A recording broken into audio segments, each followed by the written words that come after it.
right, Gene Gowan with the Chatham Journal. I'm here with Emily Anderson, the artist and the subject of the. How did you two get to? How did this idea even come up? I mean, Mary, don't you have enough pictures of yourself?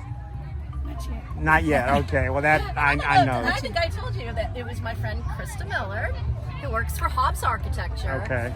I reached out to her because Krista knows everyone in Chatham County. Right. I was like, I've got this project I want to do, submit for the Chatham Arts Council on a local person. I was like, who, you know everybody, who do you think is the most deserving person for me to do a portrait of? And she was like, you need to meet Mary Nettles. Mary Nettles, and that's how. And did you call her, or how did you approach Mary and say, look, you know what? If you're not doing anything, how long did this portrait take to paint? About 250 hours. 250 outside, hours. That's painting time. Outside of like a photo shoot and Oh, you little preliminary you little model! You holy cow! So, did you have Mary crouching like this for the entire 250 hours? Because I don't think her knees can handle it. We have hundreds of photos in hundreds of poses, and I think did we have an outfit change? I don't know. An outfit I change. think we have different wigs. We have all kinds. Now, of are you wearing that outfit because that's what you're wearing in there? Not really. 'Cause but it's because the same it took us thing. so long to do the I think sweater, it's really cool, though. and I knew it was going to be cool today. So instead of me wearing a jacket, it's like, hey, just wear this. Yeah. She didn't even ask me to. Fantastic. Oh, Does that really? And look? see, Mary loves this photo. This portrait so much she just can't let go of it. That's right. That's No, right. actually, it's been kind of windy out here. All right, so you were told, hey, reach out to Mary Nettles. How did you reach out to Mary Nettles? I think through email. You emailed me. Yeah. All right. And I think I don't know if it was through the NAACP or through. I think Krista Miller got me your email address. All right. And I was like. Did you think it was spam email? Well, she said. Sounds strange. Well, she said, I'm not stalking you. Oh my gosh, that's a good way to start. Okay, I'm not stalking you. I think I was like, I know this may come off as very strange, but I'd like to do your portrait. Look, if something happens to you in the next few weeks, we know who to blame right there. Just saying. And we'll put this out on YouTube so it's Might be an evidence. obsession. All right, so you sent her an email. What was her response back? He said, "Great, I'm in. Let's talk more about it." And All right, so your first actual physical meeting, where'd that happen at? I think we first met at the library. Was it when the Meet the candidates. You were there. Oh, yeah, like I'm That's scoping out right. women when I'm at a That's meet the right. candidates Meet thing. the candidates. All right. So you had discussion. Yeah, and at that point, I think when we first talked about it and I emailed you, I already had the idea in my head of these additional small portraits and how it would tie together with the big project, because Chatham Arts Council, part of the Right, commission Clyde project Fest. was to have an interactive piece. All right. So Wait a that minute. What do you mean sort by of- interactive piece? It's just a portrait.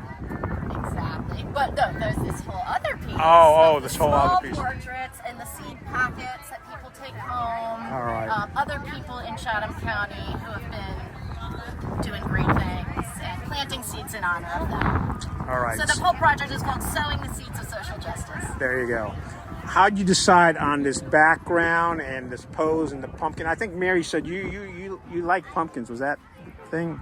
Or that you just added that into was the October. No, story? we was just October. the time of year. Okay. And we was at my neighbor's house. Lots of flowers and trees and stuff was blooming. Yeah, they All had right. a Pumpkins, beautiful these- property. They and had we- plenty of pumpkins, and so she There's a just pumpkin. And in fact, some of the seeds in these seed packets are from pumpkins, not that one, but other pumpkins that were in this same patch that day. Gotcha. So you've picked out this background. Did you do photos of this originally, or did you actually have her because I cannot see you doing that squat for 250 hours. No, we just did a bunch. We were following the light basically. Okay. It was, around 4 o'clock, and Yeah, we were the just sun. following So that's the sunset. light. sun. Yeah. Okay. Yeah, so we just found any spots in the yard where the light was hitting her face, and the whole, everything just sort of went. And so this isn't exactly the photo. I mean, that's a different pumpkin. These flowers weren't there. Things are different, but the light is what I was capturing, and that came out in that one photo. It's a great portrait. 250 hours. I mean, I know you didn't do that straight. So how'd that break out, and were you taking breaks with was about 3 inspiration handling, or how has this changed from your original conception, or is that pretty much the way you pictured it? This is not the way I pictured it. I got real focused on detail. I wasn't even thinking that I had to paint a crocheted sweater.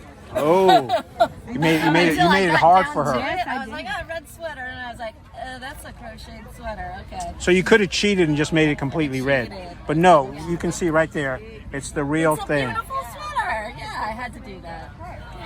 But yeah, I mean, I guess I pictured it being maybe looser and a little more abstract in the background, but as I got into it, it is what it is. You know, the painting has a life of its own, and it tells me what to do. Someone else is waiting to talk over this. I'm almost done. When did you discover that you had the artistic flair?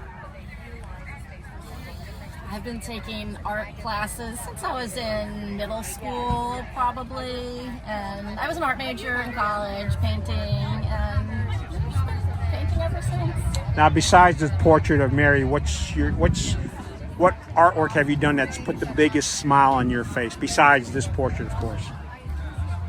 I did a portrait of, my kids, I should say, the portrait of my kids. All right, you better Also say the portrait of your kids. Also, I've done some massive 90 inches by 60 inch self-portraits, and those are fun. I love painting really large, so I'm trying to scale it down. Yeah, but they couldn't bring something like that into show and tell. Where do you keep that? My parents' house. Oh, at your parents' house, all right. They have to look at a 3 times larger than life size. And how many kids are in this portrait? Well, that one's just me. Oh, just you? And my husband. Oh, okay. But yeah, the ones of my kids, smaller. So, I love doing portraits. You don't have to answer this question, but how'd you meet your husband? At a bar in New Brunswick, New Jersey. All right, we don't have to went go any. Rutgers. We don't have to go any further. Let's get back to this So, stuff. take it from there. Take it from there. All right. Hardest part of this or let me rephrase that. Most challenging portion of this project. The crocheted sweater. Oh, was that it? Yeah. Okay. Definitely. That was 20 hours alone just on the sweater. What was the easiest portion of this Her portrait? face. It's so beautiful. That came. I was going to say that is great lighting that you've got on that, because you mentioned you concentrate more on the golden hours and it's like that makes you almost look angelic. Right. I mean that was basically. People are laughing. That We also know you can also be strict at times. I'll use that word, strict. That is a good word, isn't it? Yeah, we all know. No, look, we're very, those of us who've been in the county for a while are very familiar with Mary and have seen all her. I've seen that side of you too. Yeah. That's why it took 250 hours and not 200 hours. All right, now you've got a vision of this. You probably have a vision. Were there times when Mary would kind of look at it and go, or was she like, oh my gosh, you're doing a fantastic job? That's what I was She telling always her. said it was a fantastic job, and I was telling her today, this is the first time you've seen it in person. Too. First time in person, but she would send it to me. Okay. Yeah, and I told Mary this morning, I was like, it's okay to feel weird about it. People don't always like to see portraits of themselves. There's just something weird about that, seeing a painting of yourself. So I was like, it's okay if you have unpleasant feelings about seeing it. No, it's But okay. It didn't bother you. It didn't bother me at all. No, we may take a picture of that and use one of those apps that makes it look like you're singing. No, we're not going to do that. At least I'm not going to do it publicly. Anything else about this project? No, I just hope that it showcases what Mary's been doing for the county, and that people are stopping by and reading about her and about some of these other people that have been doing great things in Chatham County. What's your next project? Well, I also give art lessons to teens and adults, so I'm still working on that. And my next project is I just prepped up 40 or so smaller panels to do some smaller, faster paintings, still lives, landscapes, things that are not portraits. I want to kind of get out of my comfort zone with that and knock some stuff out so that I can join the Chatham Arts Guild and have stuff to show on the tour. All right, I'm going to finish up with last question. Tell me the story behind the art on your sleeve there. Oh, it's kind of supposed to be like a yin-yang koi fish. kind of into Taoism. If I had to say there was a religion that vibed with me, it would be that. And so it's sort of like, you know, the yin yang of life. You got any tattoos that you could show us? No, I have a tattoo. Ma'am, we're not going there. We don't want to see that side of Mary Nettles, please. All right, folks. And where's this going to be hanging? Do we have to go to your parents' house to see this? You might. No. This painting is for Mary, so she will be the sole proprietor of the painting. Do you have enough room on your wall for this painting? Not yet. We've been talking about where it's going to go. I would love for it to get a little bit more of a You need to put it in the library. Well, the library. we're checking places around. I'll put it up at church. I don't know about all that. Oh, come on. Maybe a traveling exhibit. Traveling exhibit. There you go. No? All right. Well, folks, look, just watch the video. If you want to go see it and you know Mary well enough, call her and say, hey, can I come over to your house and stare at your picture? And you'll be all set. Also, I will be making prints of it. Prints, so if okay. anyone is interested, then get in touch with me through EmilyAndersonArt.com. And just let me know that you're interested in a print of Mary Nettles. And I'm going to get some glissé prints made up. All right, there you go. You don't have to go to Mary's house. EmilyAndersonPrints.com. EmilyAndersonArt.com. Art. There you go. EmilyAndersonArt.com. Folks, it was a pleasure seeing Mary out here, getting her portrait, and Emily Anderson. Great. Look, man, I know you well enough. That's a great picture. And I don't know you well enough, but that's still a great picture.